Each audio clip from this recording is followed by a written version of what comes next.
when we're right at the beginning, whether that's a new career, a hobby, an activity, or something we're trying to learn. Inevitably, we look at the people at the top of their game and wonder how it's possible that they achieved such greatness. It seems practically impossible as we gaze at these icons to understand how someone could ever reach such dizzying heights in that field. We tell ourselves, well, surely that person was born with that talent. They were born with that ability. Surely it's not something that can be achieved. It must be divinely gifted. With trading and investing, this seems to be amplified even more because the markets can be brutal and it can feel like you're just not getting it right time and time again. And yet, you look at the people who have achieved what you want to achieve and they're enjoying the fruits of their labor. And there seems to be this huge gulf between the ordinary people and those who finally made it. But the truth is this, they all had to start somewhere. Gave me a book on technical analysis of stock trends by McGee and Edwards. Tell me, read that. I read it. Go home, read it again. I read it. Go home, read it again. I read it. He goes, you're ready to trade. They were all amateurs once. I spent a lot of time at Baker Library just trying to learn about finance. They all had their struggles and their mistakes. I had two phenomenal learning periods where I lost everything. Like I had $10,000 and went down to zero. And then I made back like $20,000 and then went down to zero. And I remember...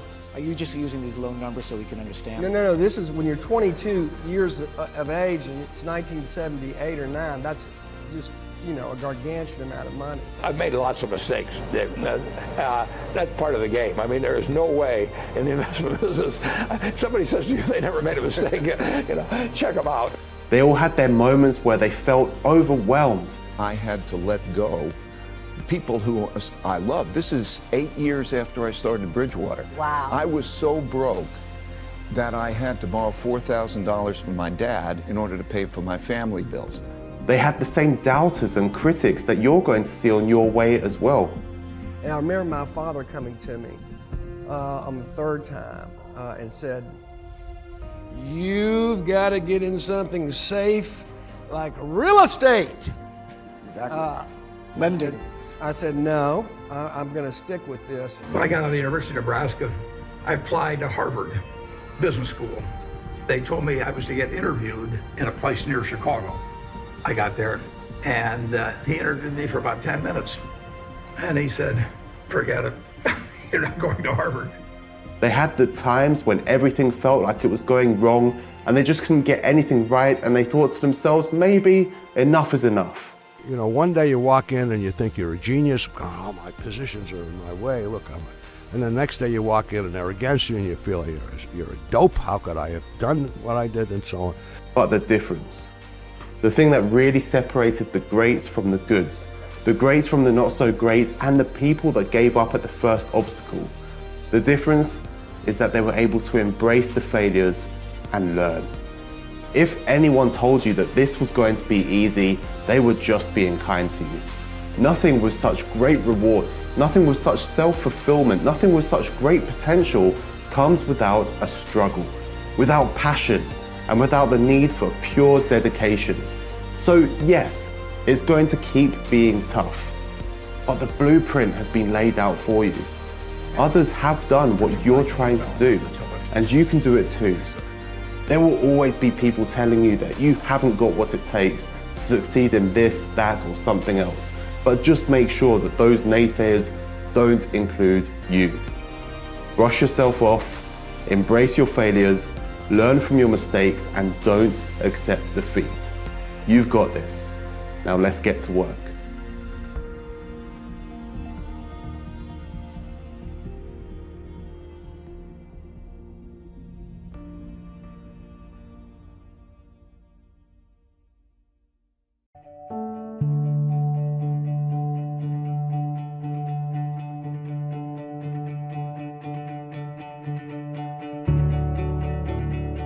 Understand the incredible power of that little area between your two ears and spend more time focusing there, or at least give it 50-50. You know, forget for a little bit about oscillators and all those other things.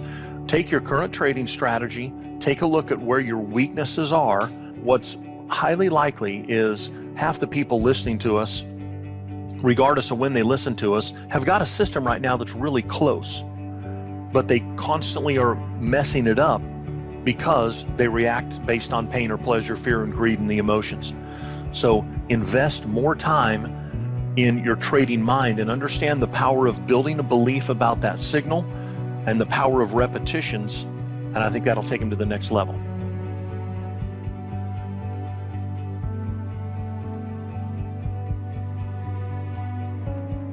Learn to unplug from the markets as well.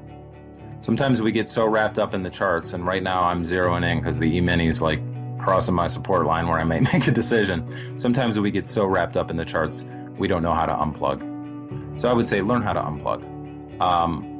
You know, because that can get a little unhealthy as well. It can damage relationships.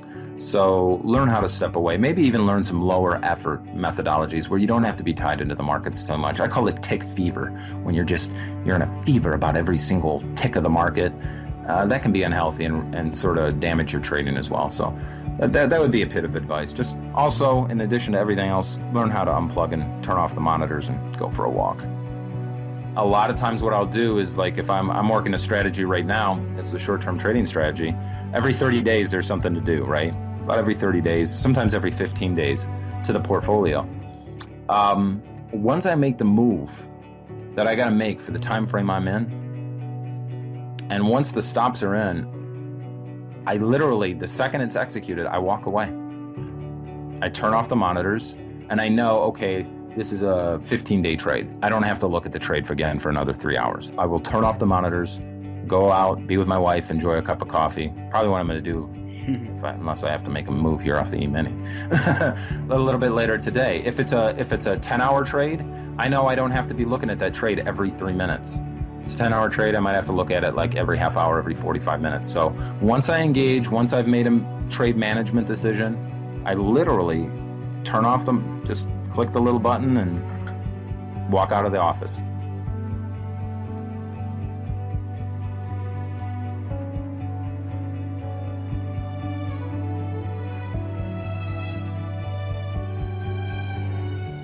The best thing about being a trader is the massive amount of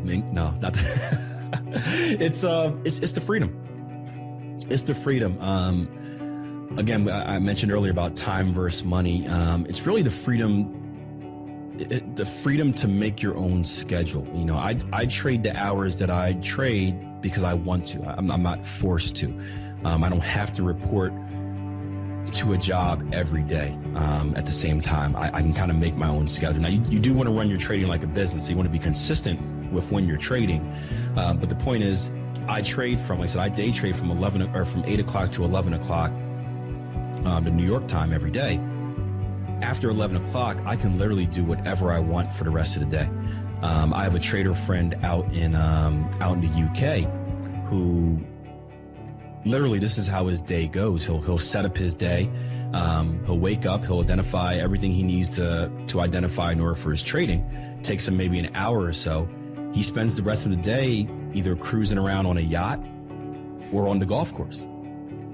And while he's doing this, you know, he may check his phone a couple times a day, but he's making a massive income while enjoying his life. So it's the ability to do that. It's the ability to go to the wife and say, hey, you want to go out for dinner or lunch today? Sure. It's the ability to, you know, I've got a 11-month-old in the house. It's the ability to just, you know, hang out with him during the day and just, you know, and play a little bit. It's the ability, is that freedom of time. Because you can always make money back. If I go broke, you can always find a way to make money back. You can get a job and just work more. The one thing you can't get back is time. You know, we all have a time limit, right? We expire at some point. So I'm always a big believer is you want to make the most out of your time, and I refuse to, you know, spend my life just working the entire time and looking back and say, oh, I wish I could have done this. I wish I could have done that. With trading, I can do that. Even if I'm on the road, I can, internet connection, a computer, I can hook it up and trade from, out in California or something like that. So it's that flexibility and that freedom of time is which I enjoy most about trading. I would say the worst thing is that you're accountable. You're accountable for yourself. There's no boss to tell you, hey, you're doing good, you're doing bad. You're your own boss. And it's very frustrating when the market doesn't go your way. It's very hard to, trade for, take 5 losing trades in a row and then tell yourself, hey, I've got to take number 6. It's dealing with drawdowns is hard. No one likes losing money. It hurts a lot. And that's, the worst part is dealing with that, going through those time periods where you're just constantly losing money. And, it's really out of your control. We don't control what the market does. The market's out there to hurt as many people as possible. We have no control over that. And it's tough not to have that control. It's tough to be 100% right in your analysis, do everything you were supposed to do, and then still see it not come out the way you wanted it to. And that hurts a lot, and it's tough to overcome. Position size small.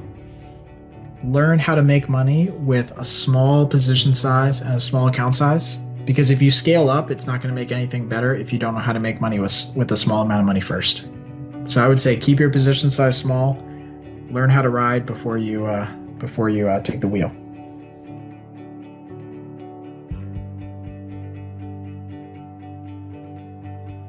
Practice. Practice, practice, practice, practice, practice, practice, and practice some more. And not just the technical side, but put a lot of emphasis and practice on the mental side as well. Traders think that, and I did this too. It's so easy. All you have to do is buy low and sell high, but it really isn't. And you really need to go through and practice. And I hear traders tell me all the time, hey, if it doesn't have money behind it, it's not worth it. I'm not interested. And my response is, well, if you don't have the mental fortitude to be able to trade, simulation trade or paper trade or practice trade without money on the line, man, you're not going to be able to, you don't have the mental fortitude to trade with real money either. And so I think that is a really, really important thing to do, is to practice as much as you can.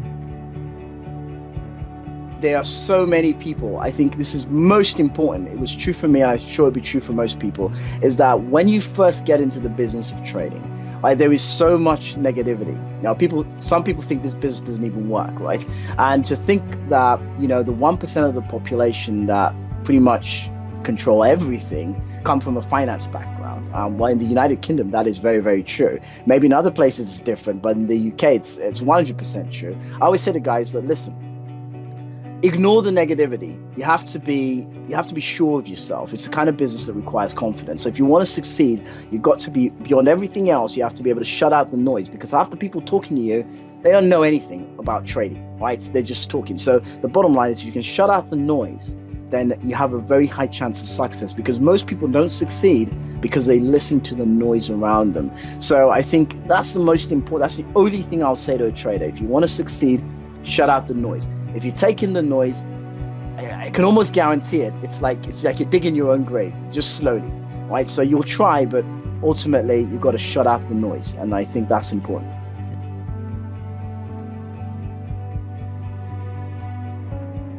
Trade with edge. You need edge to make money. What I mean by that is you need trades that will work more times than not for you. And no matter how weak you think your psychology is, or how bad you think your technology is, or how little capital you actually have, or how bad you think your retail broker is to you, or how high the commissions are, you need to have trading edge. It needs to be personal, it needs to be internalized, it needs to be a part, it needs to highlight and accentuate your talents.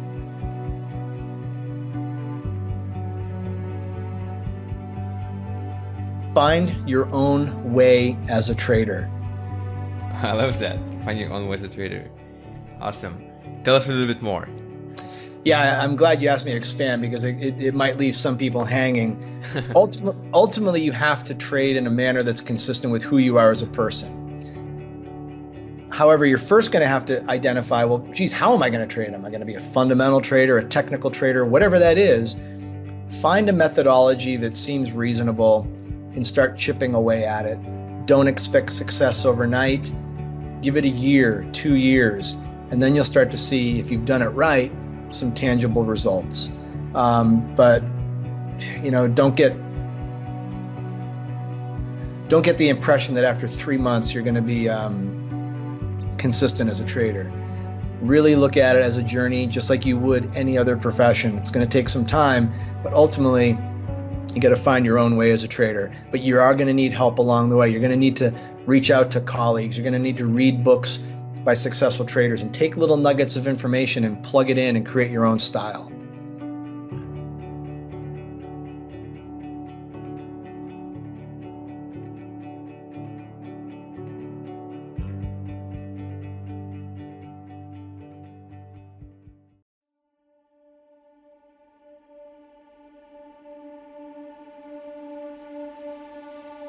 I found that nothing in life is worthwhile unless you take risks. Nothing. Nelson Mandela said, "There is no passion to be found playing small and settling for a life that's less than the one you're capable of living." Now, I'm sure in your experiences in school and applying to college and picking your major and deciding what you want to do with life, I'm sure people have told you to make sure you have something to fall back on. Make sure you got something to fall back on, honey. But I never understood that concept, having something to fall back on. If I'm going to fall, I don't want to fall back on anything. I want to fall forward. I figure at least this way I'll see what I'm going to hit. Without consistency, you'll never finish. So do what you feel passionate about. Take chances.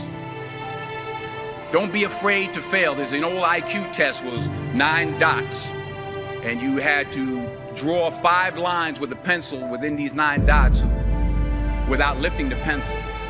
The only way to do it was to go outside the box.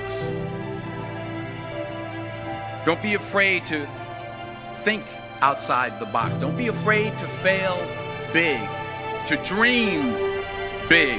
But remember, dreams without goals are just dreams. Reggie Jackson struck out 2,600 times in his career, the most in the history of baseball. But you don't hear about the strikeouts. People remember the home runs. Fall forward. Thomas Edison conducted 1,000 failed experiments. Did you know that? I didn't know that. Because the 1,001st was the light bulb. Fall forward. Every failed experiment is one step closer to success. You've got to take risks, and I'm sure you've probably heard that before, but I want to talk to you about why that's so important. You will fail at some point in your life. Accept it. You will lose. You will embarrass yourself. You will suck at something. There's no doubt about it. And I know that's probably not a traditional message for a graduation ceremony, but hey, I'm telling you, embrace it, because it's inevitable. In the acting business, you fail all the time. Early on in my career, I auditioned for a part in a Broadway musical. Perfect role for me, I thought, except for the fact that I can't sing. I didn't get the job. But here's the thing. I didn't quit. I didn't fall back.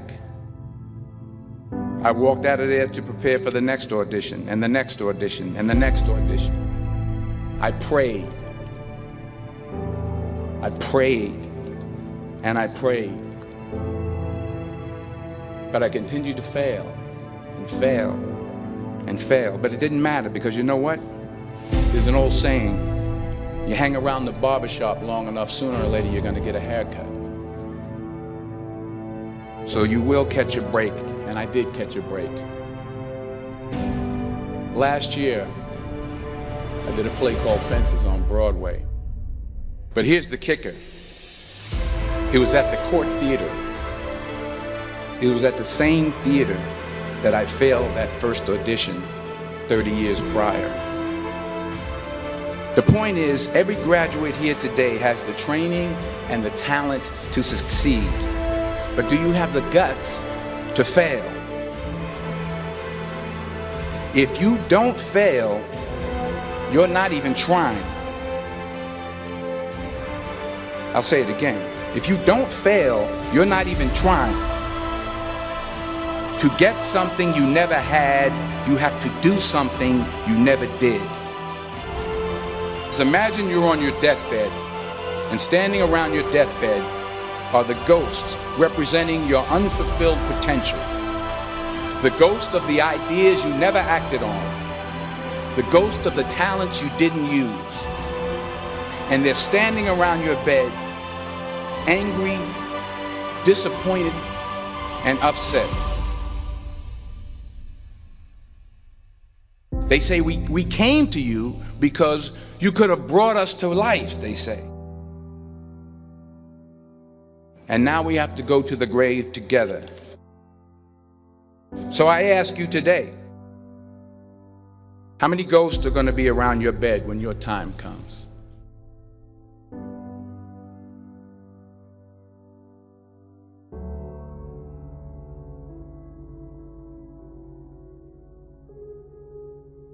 I just got back from South Africa. It's a beautiful country, but there are places there with terrible poverty that need help. And Africa is just the tip of the iceberg. The Middle East needs your help. Japan needs your help. Alabama needs your help. Tennessee needs your help. Louisiana needs your help. Philadelphia needs your help. The world needs a lot, and we need it from you. We really do. We need it from you young people. I mean, I'm not speaking for the rest of us up here, but I know I'm getting a little grayer. We need it from you, the young people, because remember this. You got to get out there. You got to give it everything you got, whether it's your time, your talent, your prayers, or your treasures. What are you going to do with what you have? I'm not talking about how much you have. Some of you are business majors, some of you are theologians, nurses, sociologists. Some of you have money, some of you have patience, some of you have kindness, some of you have love, some of you have the gift of long suffering. Whatever it is, whatever your gift is, what are you going to do with what you have? All right, now here's my last point about failure. Sometimes it's the best way to figure out where you're going. Your life will never be a straight path. I began at Fordham University as a pre-med student. I took a course called cardiac morphogenesis. I couldn't read it, I couldn't say it, I sure couldn't pass it. So then I decided to go into pre-law, then journalism. And with no academic focus, my grades took off in their own direction. I was a 1.8 GPA. And the university very politely suggested that it might be better to take some time off. I was 20 years old. I was at my lowest point. And then one day, and I remember the exact day, March 27th, 1975, I was helping my mother in her beauty shop. My mother owned a beauty shop up in Mount Vernon. And there was this older woman who was considered one of the elders in the town. And I didn't know her personally, but I was looking in the mirror, and every time I looked at the mirror, I could see her behind me, and she was staring at me. She just kept looking at me. Every time I looked at her, she kept giving me these strange looks. So she finally took the dryer off her head and she said something I'll never forget.